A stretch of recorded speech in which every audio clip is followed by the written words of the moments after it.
পাট মন্ত্রণালয়ের সাথে মিলে আমরা বেশ বড় পরিমাণের পাটের ব্যাগ প্রস্তুত করব। এই পাটের ব্যাগটা আমরা সাপ্লাই দিব সাবসিডাইজড প্রাইসে, যাতে করে 40 টাকা দিয়ে একটা পাটের ব্যাগ কিনতে যে ক্রেতা যখন চিন্তা করে সেই চিন্তা থেকে সে সরে আসতে পারে। নিয়ে গেলে এতটুকুন একটা পানির বোতল আপনাকে দেয়, যেটা আমি ভাবছি যে এটার উপর একটা নিষেধাজ্ঞা দেওয়া উচিত। বড় পানির বোতল চলুক, সেখান থেকে মানুষ তার প্রয়োজন মতন ঢেলে নেবে। তা সবসময় অনেক বড় জনসমাবেশে হয়তো আমরা বিকল্প ব্যবস্থা নাও করতে পারি, কিন্তু এতটুকুন 250 আর 500 গ্রামের যে বোতলগুলো দেয় ওগুলো খুলে একটু করে নেন, অর্ধেকটা পানি ফেলে রেখে আধা খোলা বোতল রেখে দিয়ে চলে আসেন। যেটুকুন পানি নেন ওটুকুন হয়তো ওটুকুন খেলেন বা খেলেন না, বা খুলে এক চুমুক খেয়ে বাকিটা খেলেন না। এটা কিন্তু পানিরও বিশাল অপচয় হয়, এবং পানিরই অন্য একটা নাম হচ্ছে জীবন। এবং এখন বলে যে আমাদের মানুষের গায়ে, রক্তে, মায়ের দুধে, প্লাসেন্টাতে, ব্রেইনে মাইক্রোপ্লাস্টিকের উপস্থিতি পাওয়া গেছে। এবং এখন বিজ্ঞানীরা দেখবার চেষ্টা করছেন যে ব্রেইনে মাইক্রোপ্লাস্টিকের উপস্থিতি সেখানে রক্ত প্রবাহে বাধার সৃষ্টি করবে কিনা।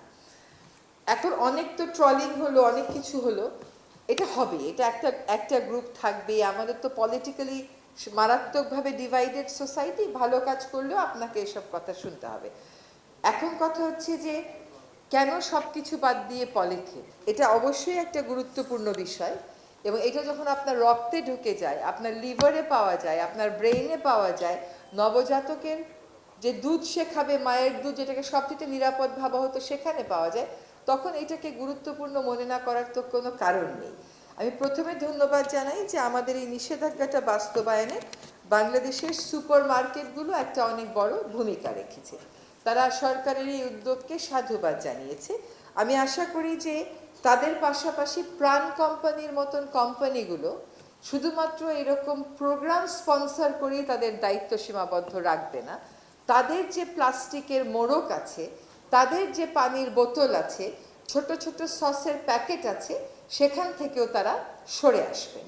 তার কারণ হচ্ছে এতটুকুন সসের শ্যাশে যখন দেয়া হয়, আপনি ওটাকে ফেলে দিয়ে রেখে খেয়ে ফেলে চলে যান, এইটা কিন্তু আমার ওয়েস্টের ম্যানেজমেন্টের বার্ডেন বাড়িয়ে তুলছে। তার বিপরীতে যদি আপনি বড় প্লাস্টিক সসের বোতলে টেবিলে সার্ভ করেন, আমরা যখন ছোটবেলা চাইনিজে যেতাম তাই তো আমাদেরকে দিত, বা একটা বাটিতে ঢেলে দিত, তাইলে কিন্তু আমার এই ছোট ছোট স্যাশেগুলোর আর প্রয়োজন পড়ে না।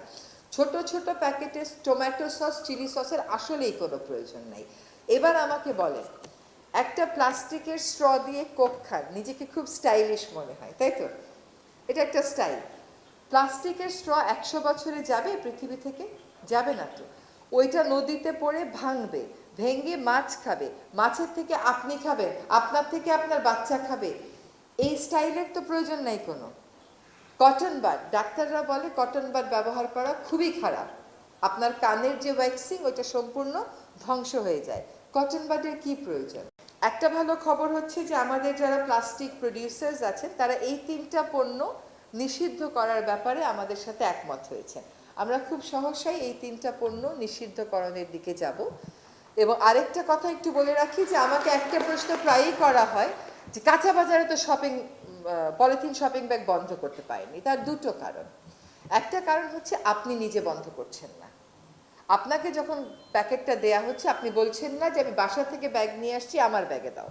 কারণ আমার দাদা, আমার বাবা এইভাবেই বাজার করতো, আপনার বাবা দাদাও এইভাবেই বাজার করতো। ব্যাগটা দয়া করে সাথে করে নিয়ে যাবেন, হয় নিজের গাড়িতে রাখবেন, আর যাদের গাড়ি নেই তারা বাবা দাদার ওই কথাটা কানের মধ্যে বাজাবেন যে বাজারের ব্যাগটা দাও তো, ওটা নিয়ে যাবেন। আরেকটা কারণ হচ্ছে মানুষের অভ্যাস। মানুষ এখন আর ব্যাগের মধ্যে একটু রক্ত লাগবে এই জিনিসটা নিতে পারে না, কিন্তু বছরের পর বছর তার ছেলেমেয়েরা মাইক্রোপ্লাস্টিক আলা মাছ খাবে আর মুরগি খাবে, এটা ঠিকই মানতে পারে।